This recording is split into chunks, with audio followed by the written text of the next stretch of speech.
Hi everyone, my name is Amy, 33, female. 5 years ago, my entire life fell apart. Let me start from the beginning. I met my husband Jordan, 35, male, when I was on a trip to visit my friend Sarah, who lived in this beautiful little town. I remember it was the first week of July and the weather was just perfect. Sarah had been bugging me for ages to come and stay with her, and I finally decided to take her up on the offer. Little did I know that this trip would change my life forever. Jordan lived right next door to Sarah's place. On my first day there, I was sitting on Sarah's porch, sipping iced tea and enjoying the sunset, when I saw him for the first time. He was out watering his plants, looking all calm and content. We made eye contact, and I swear I felt something shift inside me. You know that feeling when you just know something special is about to happen? That's what it was like. Sarah noticed my interest and told me that Jordan was a great guy, but had been single for a while. She suggested I say hi the next time I saw him, which I did the very next day. I was on my way to grab a coffee, and there he was, sitting on his porch reading a book. I mustered up the courage to introduce myself, and we ended up chatting for almost an hour. We talked about everything from our favorite books to our love for hiking. It was so easy to talk to him like we had known each other for years.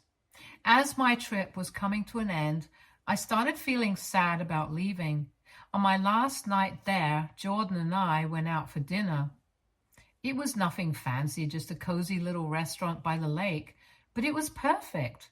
We talked about our lives, our dreams, and what we wanted for the future.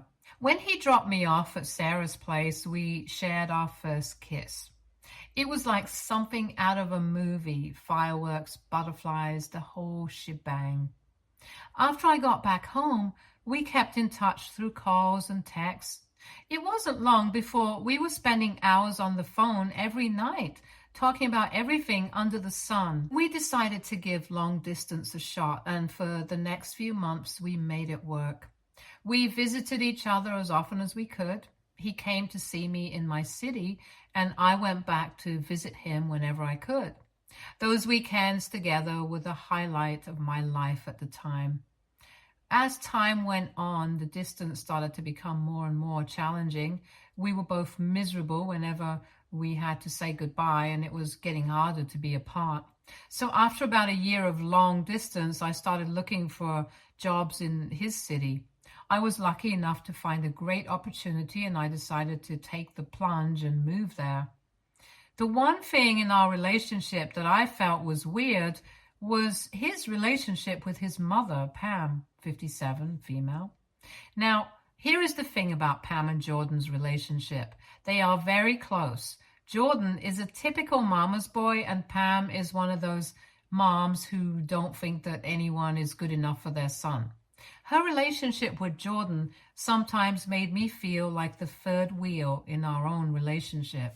One of the first instances that made me realize how close they were was when I had just moved in with Jordan. We had just settled into our new apartment and were still getting things sorted out. One evening, Pam showed up unannounced. She had a key to the place, which I didn't know she had, and walked in while we were having dinner.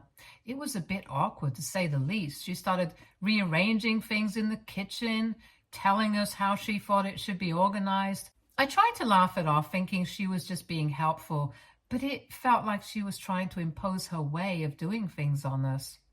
Pam's opinions often seemed to carry more weight than mine. I remember when we were choosing furniture for our place. We found a beautiful couch that we both loved, but when Pam saw it, she made a face and said it wasn't practical and we should get something else. Jordan agreed with her, and we ended up getting a different couch, one that Pam liked, but I really didn't care for. It was frustrating because I felt like my opinions and preferences were being overshadowed by hers. After Jordan proposed, Pam almost became too hostile towards me. While I was planning my wedding, she tried to take over and control everything, but I stood firm and was able to have the wedding of my dreams. Let me tell you, it was not easy. Pam was like a hurricane sweeping through every aspect of our wedding plans, and I had to be the sturdy rock that stood in her way. Right after we announced our engagement, Pam started calling me every day with suggestions and ideas for the wedding. At first, I thought she was just being helpful, but it quickly became clear that she wanted to be in charge of the whole thing.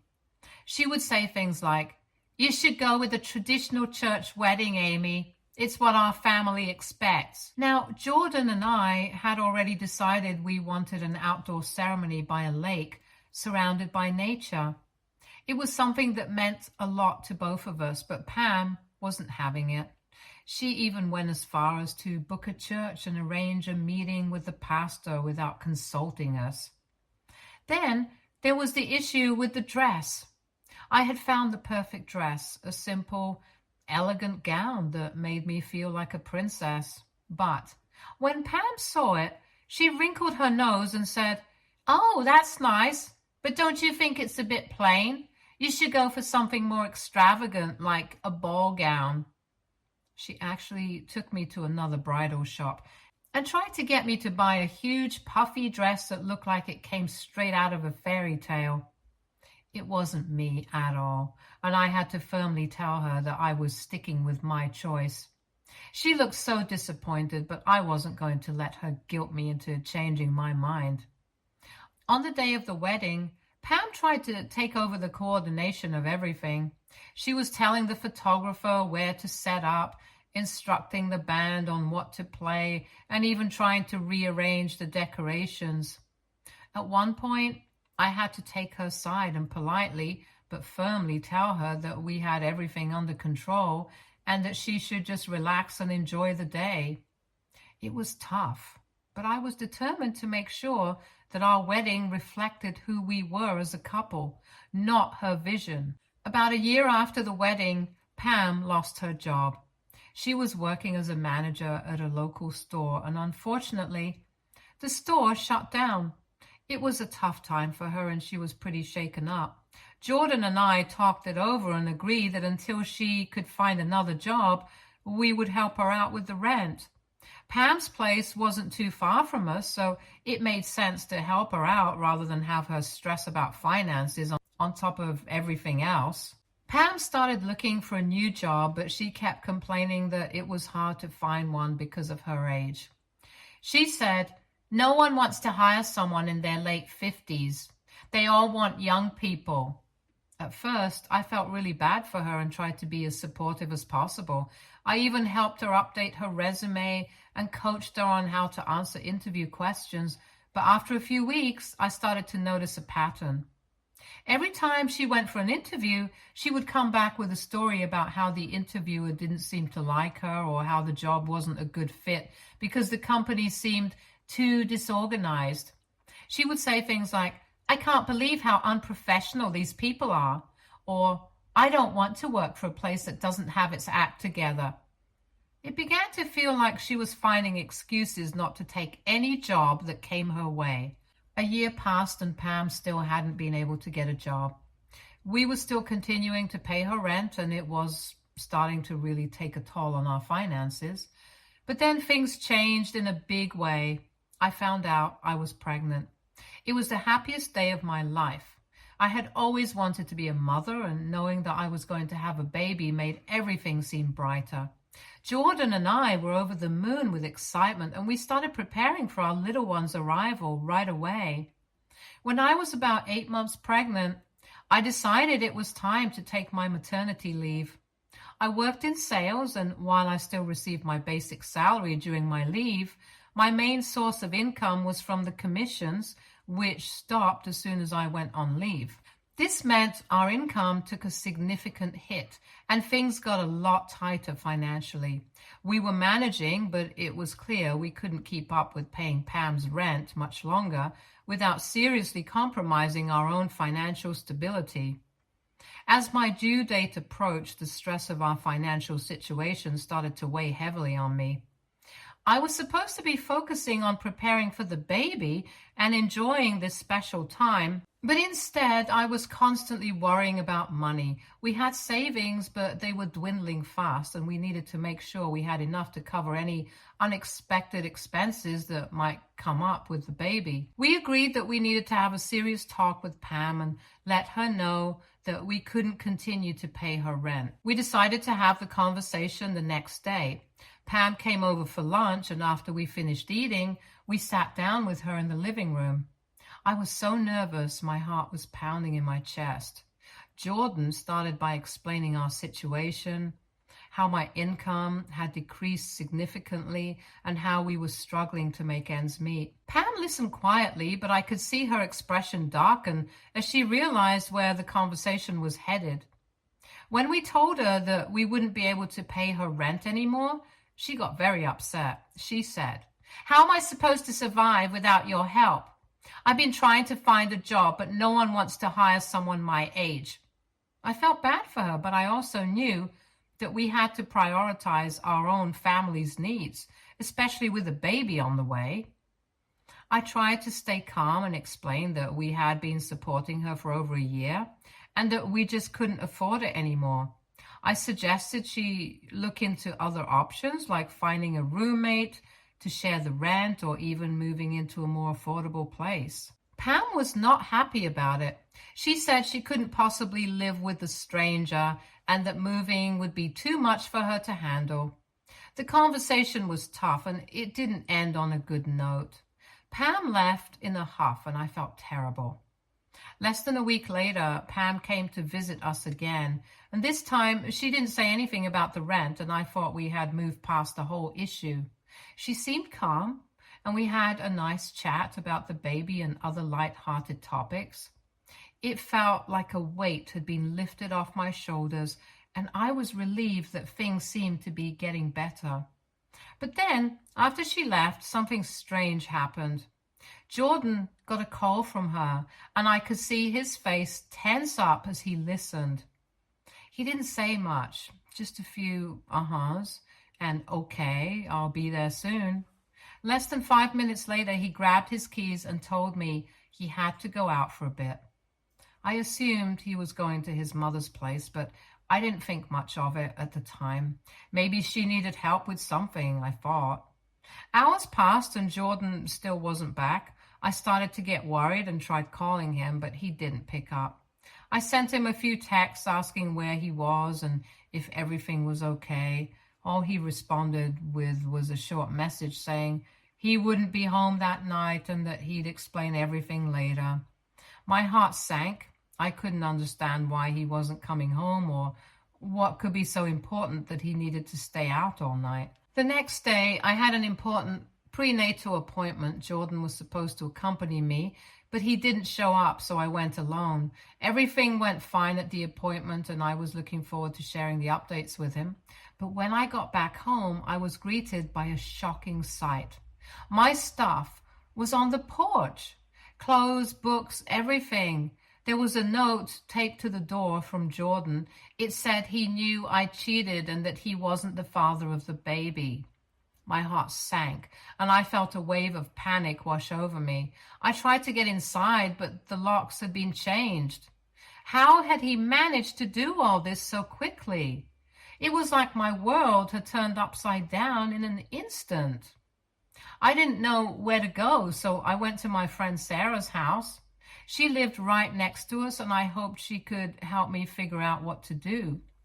When I knocked on her door, she took one look at me and knew something was terribly wrong. She let me in, and as soon as I started telling her what had happened, she was just as shocked as I was.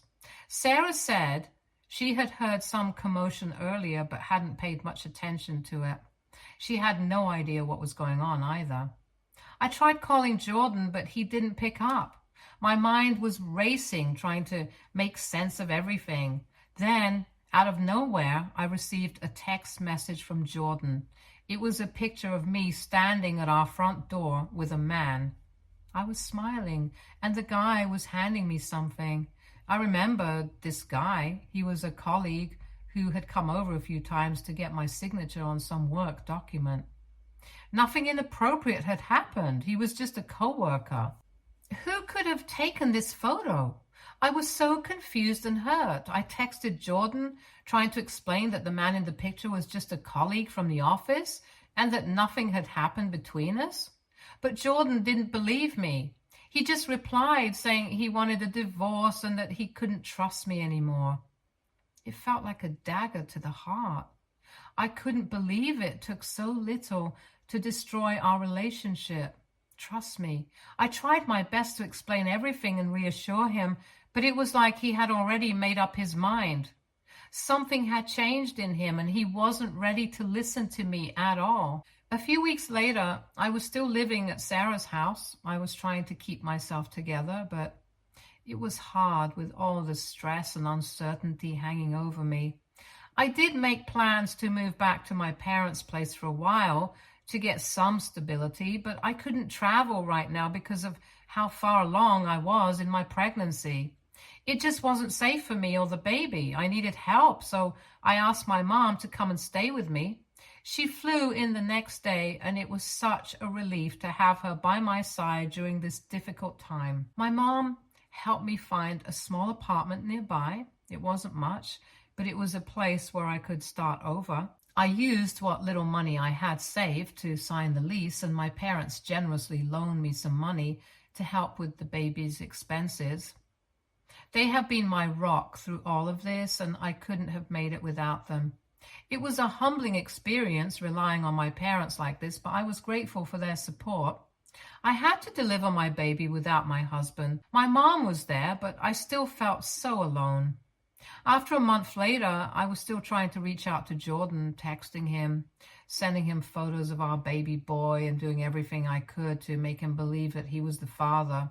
I kept telling him that we could get a paternity test and that all I needed was a sample of his hair, but he wasn't even willing to try that. It was like he had completely shut me out. Then one day, out of the blue, he sent me divorce papers. I was furious and heartbroken at the same time. I didn't know what to do. I felt so helpless and abandoned. I didn't have any other option but to hire a lawyer. I thought, if Jordan doesn't want to accept his son, then fine. We don't need him. I was determined to move forward for the sake of my son. The lawyer was very supportive and helped me navigate the whole process. I decided to include a clause in the divorce papers stating that Jordan was relinquishing his rights as a father. I was shocked when he happily signed the papers without any objections. It was like he didn't even care. Within a few months, we were divorced. Raising my son alone was really tough. There were sleepless nights, endless diaper changes, and moments when I just felt completely overwhelmed. If it wasn't for my mom, who actually came to help out with the baby, my dad, who helped financially, and my friends, who helped me stay sane through it all, I would have lost my mind. My mom stayed with me for several months, helping with everything from feeding to midnight cuddles. She was my rock, always there to pick me up when I was feeling down and to remind me that I wasn't alone in this journey. My dad was amazing too. He provided financial support, which was a huge relief. Being a single parent with a newborn and trying to make ends meet was incredibly stressful, but knowing that my dad had my back made it a bit easier to breathe. My friends, especially Sarah, were my lifeline. They checked in on me, brought meals, took me out for coffee just to get me out of the house. They kept me grounded and gave me the strength to keep going, even though things got really tough. However, despite all the support, I became deeply depressed when I found out that Jordan was already getting married. Yes, within a year of us separating, he was tying the knot with someone else. It hit me like a ton of bricks. I couldn't help but think that he was with this new girl while he was still married to me. It all started to make sense, why he was so unwilling to listen to me when I tried to explain the truth about the situation with our baby. He just wanted a way out of our marriage so he could walk out on me and our child. It took me a while, but I finally managed to pick up the pieces of my life after everything fell apart. After Jordan kicked me out and filed for divorce, I leaned heavily on my parents and friends for support. They helped me find a small apartment where I could settle in with my newborn son. Financially, things were tough at first. I had to get back to work soon after giving birth, despite the challenges of being a single mom. The parents helped out with childcare, and gradually I was able to stabilize our situation. It was hard juggling work and motherhood, but every smile from my son made it all worth it. A few years down the line, I attended a work conference where I met Austin, 33, male. We hit it off instantly, but I was cautious after everything I had been through. He was patient and understanding, never pushing me to open up before I was ready. We started spending more time together, and before I knew it, I was falling for him deeply. Austin was different from anyone I had ever known. He was supportive of my past and was genuinely interested in building a future together. He treated my son as his own, which meant the world to me. After dating for a while, we decided to take the next step. Last year, we got married at a beautiful outdoor ceremony hosted at a friend's property. It was an intimate affair with close friends and family. Walking down the aisle with my son beside me and Austin waiting at the end was a moment I'll cherish forever. It felt like we had finally become the happy family I had always dreamed of. Since then, life has been good to us. Austin and I continue to support each other through thick and thin. He's been a wonderful father figure to my son, and seeing them bond melts my heart every day. We've created a loving, stable home where my son can thrive, and couldn't be more grateful. Last month, out of the blue, I received a text from Jordan. Honestly, seeing his name pop up on my phone brought back a flood of emotions, anger, hurt, and a touch of curiosity. I didn't respond and immediately blocked his number. I thought that would be the end of it, but then things took an unexpected turn. A few days later, I heard a knock on my door. To my shock, there stood Jordan. I hadn't told him where I lived, so I had no idea how he found me. He asked to talk, saying he just wanted a few minutes of my time. I was hesitant, but eventually I let him in, setting a strict time limit. Jordan started by saying he wanted to see our son and be a family again. My initial reaction was disbelief. After everything that happened, being accused of cheating, getting kicked out, and then the divorce, it was a lot to process. I was shocked and honestly pretty angry. I reminded him of everything he put me through, accusing me of cheating, kicking me out, and then divorcing me.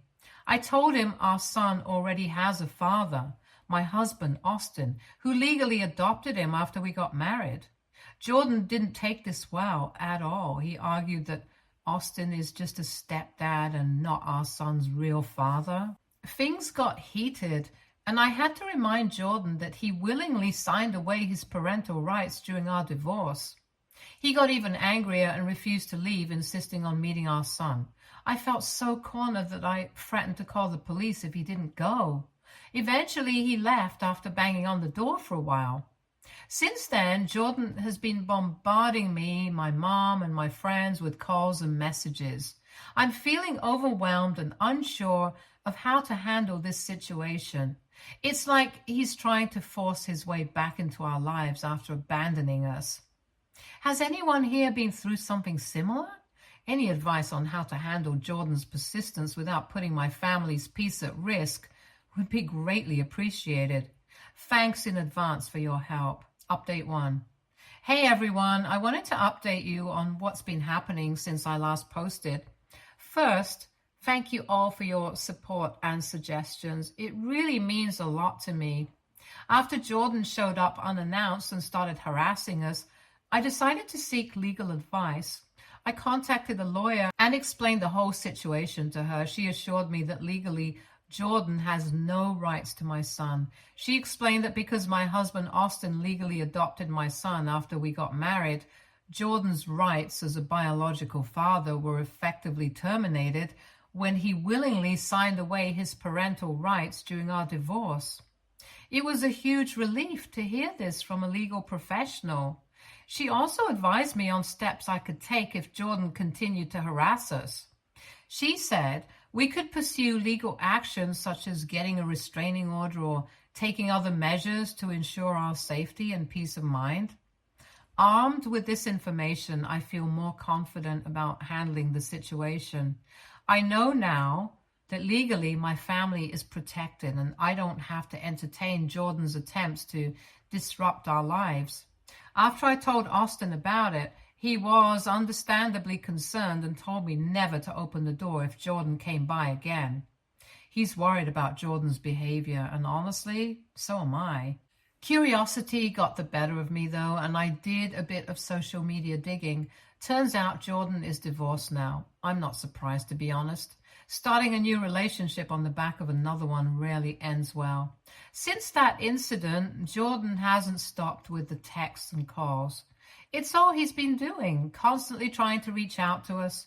It's frustrating and unsettling, but for now, it's just been limited to that. I'm keeping Austin informed about everything, and he's been really supportive. We're both on the same page about not engaging with Jordan and prioritizing our safety and peace of mind. If Jordan escalates things further or tries anything else, I'm prepared to take legal action to protect my family. Update 2. Hi guys, I have another update for you. I'm feeling really shaken right now. I was at the park with my son earlier today, just enjoying some time outdoors, and then out of nowhere, Jordan showed up. I couldn't believe it at first. I froze for a moment, not sure how to react. Jordan approached us and tried to talk to my son. I immediately stepped between them, shielding my son from Jordan. I told him firmly to leave us alone and that he had no right to be here or to approach my son. Jordan was persistent, though. He started saying things like how he wanted to see his son and be a family again. It was incredibly unsettling to hear him talk like that after everything that's happened. I could feel my heart racing, and I was scared about what he might do next. I tried to stay calm but firm. I told him that if he didn't leave immediately, I would call the police. I could see the shock and anger on his face, but I didn't back down. My priority was protecting my son and ensuring our safety. After what felt like an eternity, he finally backed off. He muttered something under his breath and walked away, but he kept looking back at us as he left the park. I stayed there for a while, just trying to process what had happened and calm my nerves. When I got home, I immediately called Austin and told him everything. He was furious and worried, but he reassured me that we would take whatever steps necessary to keep us safe. He insisted that I should have called the police right then and there, but I was so caught off guard that I didn't think of that. Now I'm feeling scared and anxious about what might happen next. Jordan's behavior is becoming more unpredictable and aggressive, and I don't know how to handle it. I'm seriously considering getting a restraining order to protect my son and myself from any further encounters. Update 3. Hi everyone, I wanted to give you all an update on what's been happening with Jordan. It's been a roller coaster, but I think things might finally be settling down.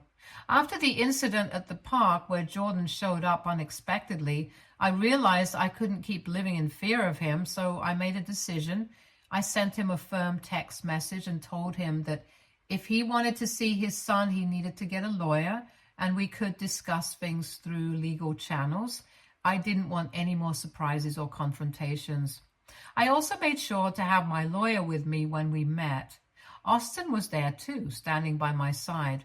It was important to have that support. When Jordan and his lawyer arrived, we had a serious discussion. My lawyer clearly laid out the situation. Jordan had no legal rights to my son. She made it clear that any further attempts to contact me or my son would result in legal action, including involving the police if necessary. I think the formality of the meeting and the strong stance from my lawyer might have finally made Jordan realize the seriousness of the situation. Since then, he hasn't tried to contact me again. It's been quiet, and for that, I'm incredibly relieved. Of course, I'm still cautious. I don't know if this saga with Jordan has truly ended, or if he might try something else in the future. But for now, I'm taking it day by day and focusing on moving forward with my family, Austin and my son.